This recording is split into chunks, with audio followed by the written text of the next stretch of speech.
In honor of No Way Home's release rapidly approaching and seeing how the trailers show us plenty of familiar faces, I decided that there's no better time to look into those Spider-Man projects that just weren't meant to be. Whether they were films that were cancelled or cool concepts that never came together, today we are diving into the 5 Spidey projects you'll never get to see.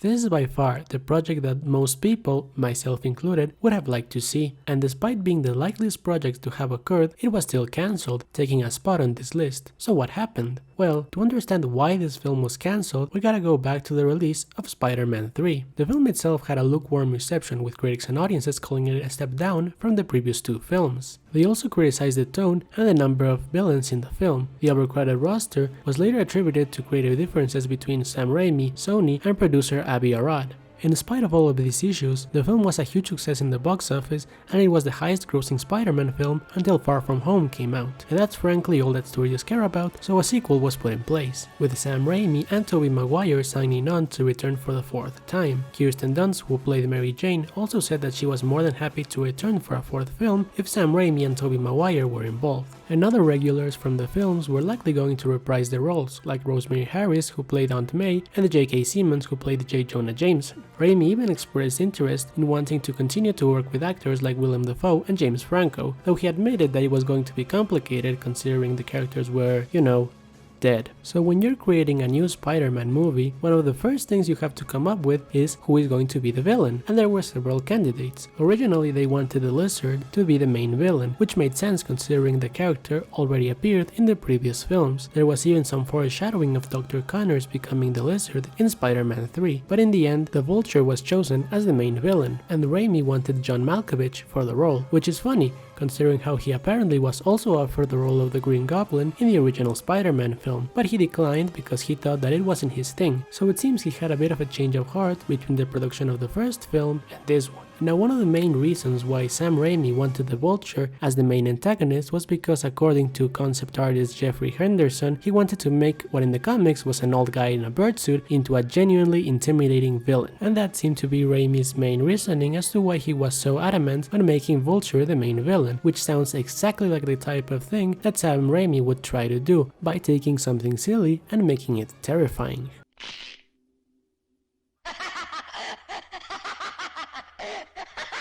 So pre-production began in 2008. Originally they wanted the writer of the first Spider-Man film, David Koepp, to write the script, but he declined and instead teamed up with George Lucas and Steven Spielberg to write Indiana Jones and the Kingdom of the Crystal Skull, which, yeah, that wasn't a very good choice to make, so instead they hired writer James Vanderbilt to write the script.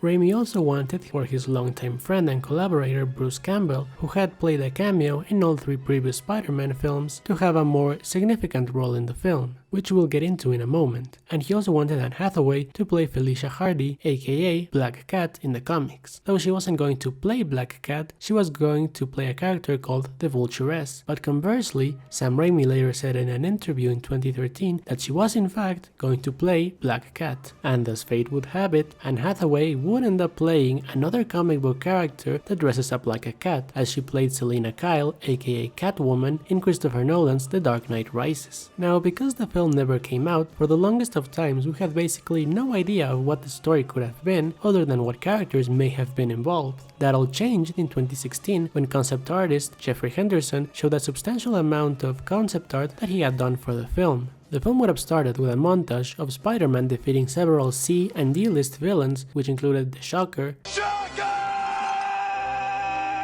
the Prowler, the Stiltman, yes, that's an actual character from the comics, the Rhino, but not the Rhino you may be thinking, as it would have been a dude wearing a Rhino onesie. Yeah, something like that. Honestly, it still sounds better than Paul Giamatti's Rhino.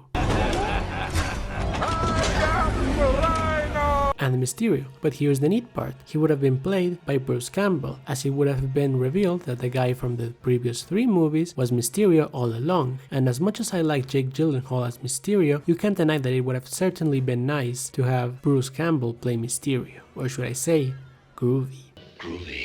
Peter Parker and Mary Jane's relationship would have continued, Peter would have been evicted from his apartment, as it seems that Mr. Ditkovich finally kicked him out, and once again showing why landlords suck. And like previous Sam Raimi Spider-Man films, Peter would have had to deal with being Spider-Man and being Peter Parker at the same time. We also see Spidey and the Vulture duking it out, with the Vulture being chased and then attacking a helicopter with machine guns. And this was the only thing we had of what could have been for a pretty long time, but as recently as June of this year, we got an actual look at how the film would have actually been, as David E. Duncan, who did animatics for the film, actually released one of them along with the description, one of half a dozen animatics I produced for the ill-fated 4th Raimi Spider-Man. Studio politics, creative differences, and bad internet reactions to John Malkovich's Vulture caused the plug to be pulled in December of 2009, early in the prep stage. However, 1 month later, Sony moved forward with the Andrew Garfield reboot. Now this is a really cool thing for a variety of reasons. First, this is the first time we actually have a look of how the film might have actually felt, as before we only had still images, and this does actually have the feel of a Sam Raimi Spider-Man movie. Like, if I had seen this at the theaters, I would have said, yep, this is definitely the work of Sam Raimi. Especially, there's this part when the camera comes from the Vulture's perspective and it feels like something out of The Evil Dead. And remember when I said that Raimi wanted to make the Vulture terrifying? Well, based on the cinematic, it seems that he at least succeeded at that, because he does look genuinely terrifying, and this is very interesting, because when Vulture did finally appear as a Spider-Man villain in a film, he is actually the most relatable villain of the MCU movies. This is a perfect example of how two directors can have completely different visions for what the character should be and both be correct. The second reason is that animatics like this are not exactly easy to come across. This is true for well-known films, let alone for a film that was never made.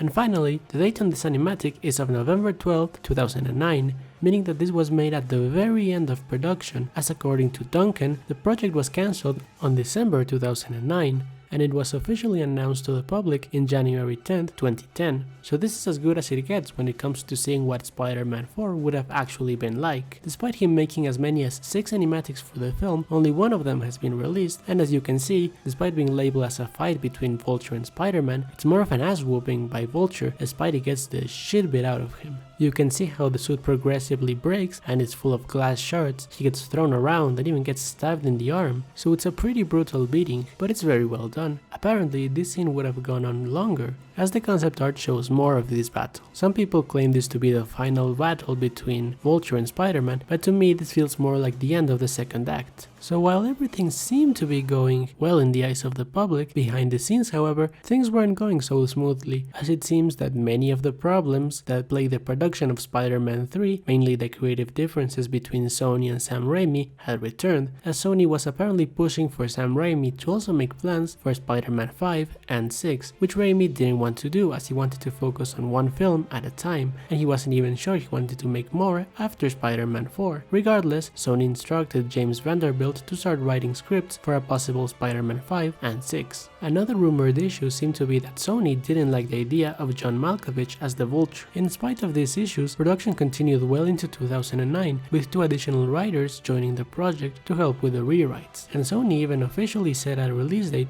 for May 6, 2011, which, fun fact, is a tweet they released and you can still see to this day. However, Raimi kept delaying the start of filming. When this threatened the release of the film, Sam Raimi left the project and Sony instead decided to reboot the franchise. So why was the project cancelled? Well, simply put, it was Sam Raimi's decision. So yeah, the person who killed Sam Raimi's Spider-Man 4 was Sam Raimi himself.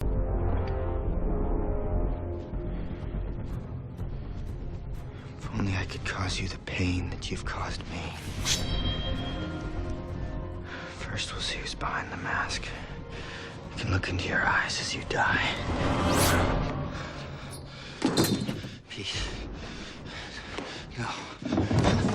Part of the reason was because he was burnt out and exhausted from delegating projects of such a size and scope. Remember, Spider-Man 3 was the most expensive film at the time of its release, but the main reason was that he couldn't simply get the story right. As Raimi himself said in an interview, It was really the most amicable and undramatic of breakups. It was simply that we had a deadline and I couldn't get the story to work on a level that I wanted it to work. I was very unhappy with Spider-Man 3 and I wanted to make Spider-Man 4 to end on a very high note, the best Spider-Man of them all, but I couldn't get the script together in time due to my own failings, and I said to Sony, I don't want to make a movie that is less than great, so I think we shouldn't make this picture. Go ahead with your reboot, which you've been planning anyway, and Sony co-chairman Amy Pascal said, thank you. Thank you for not wasting the studio's money and I appreciate your candor. So we left on the best of terms, both of us trying to do the best thing for the fans, the good name of Spider-Man, and the Sony Studios. It seems that the feeling of Spider-Man 3 being a disappointment wasn't just something that Sam Raimi thought, as many in the production also felt that Spider-Man 3 was a missed opportunity, and so they all wanted Spider-Man 4 to be an epic conclusion. So the project was officially cancelled on January 10th, 2010, as many as 4 different scripts were made, but Sam Raimi hated all of them. This could explain the conflicting reports with Anne Hathaway and what character was she going to play, as maybe different scripts featured her as different characters. And as you can tell from Raimi's quote, he already knew that Sony was going to continue to make Spider-Man films with or without him, and that they had told writer James Vanderbilt to write a screenplay for a possible reboot. That's how they managed to get the Andrew Garfield Spider-Man movies out of the gate so quickly, because they had already a contingency plan in case Raimi backed out, which seemed that it was something they were already expecting. It seems that the actors had no idea of what was going on behind the scenes. There's a pretty well-known interview of Tobey Maguire talking about Spider-Man 4 days before it was cancelled, and J.K. Simmons claims that he was heartbroken when he heard that the film was cancelled. Miss Brandt? Yes. Get me a violin. But then he said that he was happy that he could play the character once again in Far From Home. Raimi went on to work on other projects, mainly a prequel about the Wizard of Oz with James Franco. Several production members from Spider-Man 4 actually worked on that movie as well, like concept artist Jeffrey Henderson and writer David Lindsay-Abaire. However, out of all of the films in this list, this might be the one that we might be the closest to actually seeing, as some very familiar face may appear in No Way Home. How'd that get in there?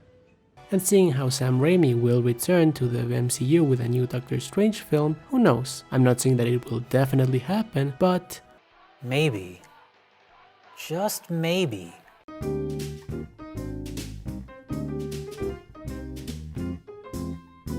the Mark Webb Amazing Spider-Man films. I know some people like them, but to me they were just gigantically wasted opportunities, especially regarding Andrew Garfield, a great actor that was really not the best fit for Spider-Man. And I don't know, maybe if the scripts had been better he could have done a better job. But it's just hilarious how Sony had huge plans for these films and wanted to create an entire cinematic universe to compete with Marvel, but it all came crashing down spectacularly. Let's start with the biggest part that came crashing down, Amazing Spider-Man 3, and technically 4. Despite the Amazing Spider-Man 2 being met with a mixed to negative reception and failed to generate more revenue than any of the previous Spider-Man films, Sony was still planning to move full steam ahead with 2 Amazing Spider-Man sequels, Amazing Spider-Man 3 having a release date of June 10th, 2016, and the 4th one with a release date of May the 4th, 2018. Much like with Spider-Man 4, Mark Webb and Andrew Garfield had signed on to return for the 3rd film, though Mark Webb said that he wouldn't be directing the 4th one, but would rather remain as a consultant. We don't know that much about the story of the 3rd film, but we do have a few key details. The film would have centered around Spider-Man recovering from the death of Gwen Stacy. Several of the villains would have returned. Paul Giamatti would have returned as the Rhino. Unfortunately, Chris Cooper, who played Norman Osborn, would have returned as well, even though his character had died. A deleted scene in The Amazing Spider-Man 2 would have shown that his head was frozen.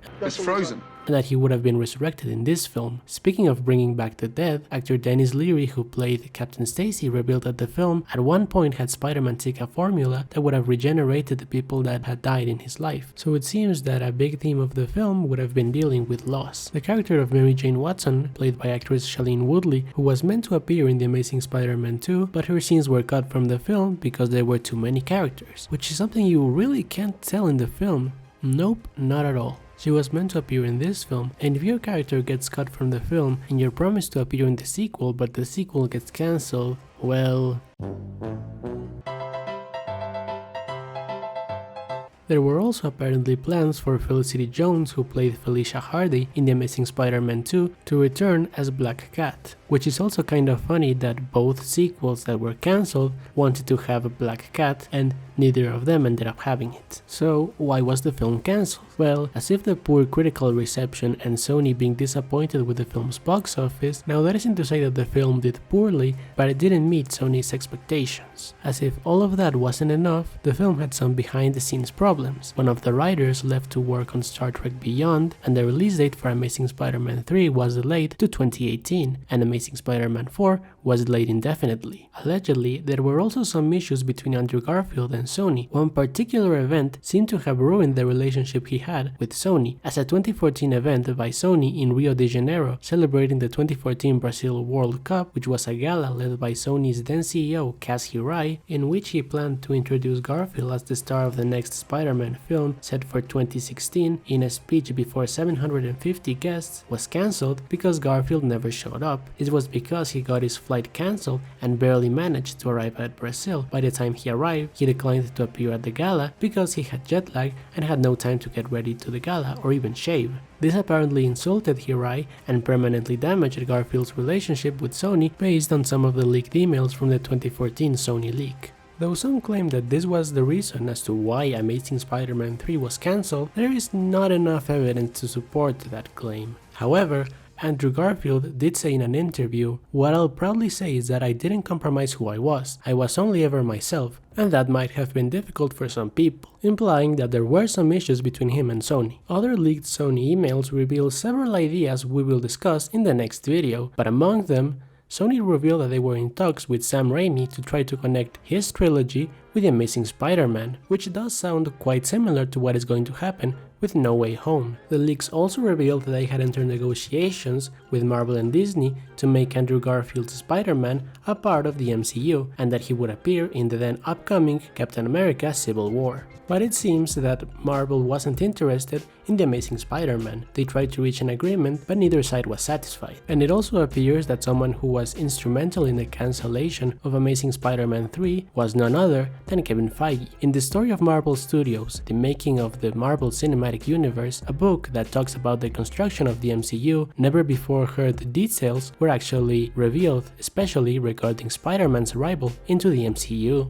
including the fact that Kevin Feige wanted to develop a reboot rather than an Amazing Spider-Man sequel. The book reveals a meeting between Kevin Feige and Sony's chairwoman Amy Pascal, in which Feige proposed the idea of a reboot. Pascal at first was upset at the proposal, but eventually she admitted that Sony's franchise wasn't fresh anymore and eventually had to support her colleague's suggestion. This effectively ended the Amazing Spider-Man franchise. In early 2015, Marvel and Sony reached an agreement, for the time being at least, and the franchise was rebooted. This left Andrew Garfield heartbroken, as he basically had no say in the matter. He stated in an interview, "I signed up to serve this story and to serve this incredible character that I've been dressing as since I was 3, and then it gets compromised and it breaks your heart. I got heartbroken a little bit, to a certain degree." Gonna cry? So that's something you have to keep in mind if you're expecting to see Andrew in No Way Home. I'm not saying that it's impossible, just very unlikely. And you have to admit, the fact that Sony had to begrudgingly return to Marvel to actually make a good Spider-Man movie is hilarious. Through there.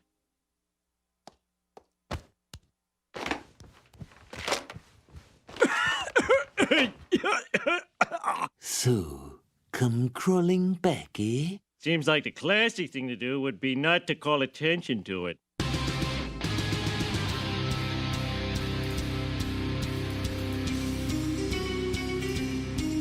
If you were born in the 2000s and you were a Spidey fan like me, then you likely were a big fan of the spectacular Spider-Man, which, if you haven't seen it, it's basically what Batman the Animated Series is to Batman, taking more than a few cues from the Sam Raimi movies, but in some ways it was even better. So despite being a really good show and really popular, the show only lasted for 2 seasons. Why wasn't there a 3rd season? Well, it's mainly because of a lot of red tape legal BS. There is this misconception that Disney cancelled the show in order to make another Spider-Man show, but this isn't true. It's kind of similar as to why the Clone Wars was cancelled and why Rebels was made, which is funny because the show's creator, Greg Weisman, also worked on Rebels. So this all has to do when Disney bought Marvel back in 2009. This is a bit complicated, So let me quote how Greg Weisman explained the cancellation of the show. Sony had originally produced a Spectacular Spider-Man as a part of their overall entertainment license of the Spidey property, which of course included the extremely lucrative live-action films. But in order to win some concession on those live-action feature films, Sony returned the animation rights to the character back to Marvel. So now only Marvel could produce a Spider-Man cartoon, Sony no longer could, which meant Spectacular Spider-Man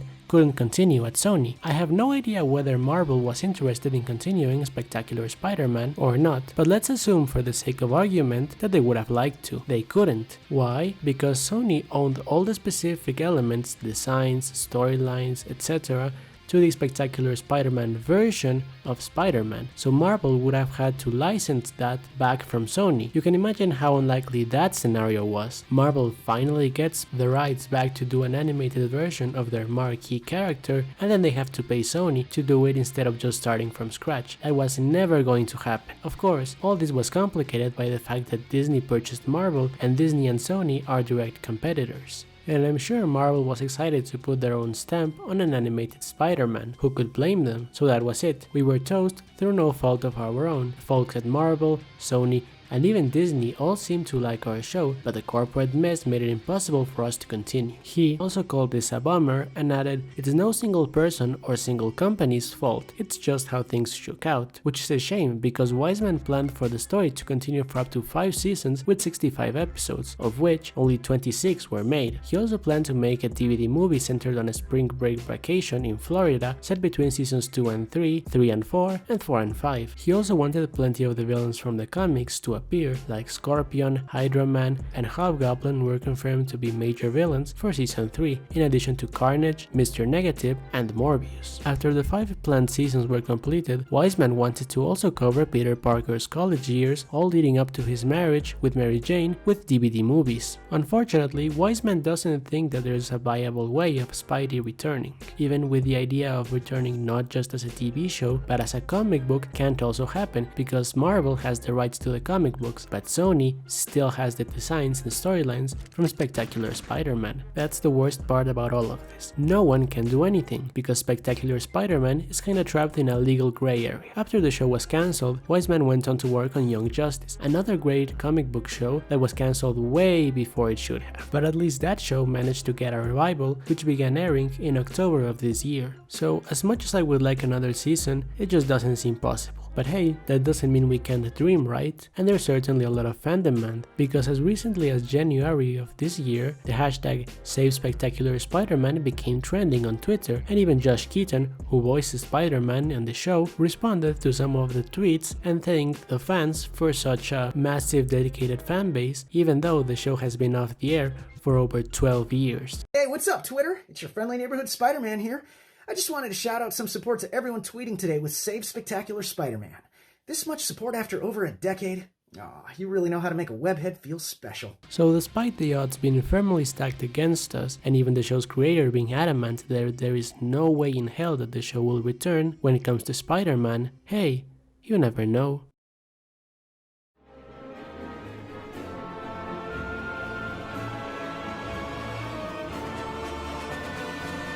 So this project was way bigger than I had anticipated, so I had to split it into 2 parts. In the next video, we'll take a look at James Cameron's attempt at a Spider-Man movie and all of Sony's planned films for their own cinematic universe before their deal with Marvel. If you don't want to miss part 2, make sure to like the video and subscribe. You can also check out some of my other videos, which you can see on screen right now. Thank you for watching.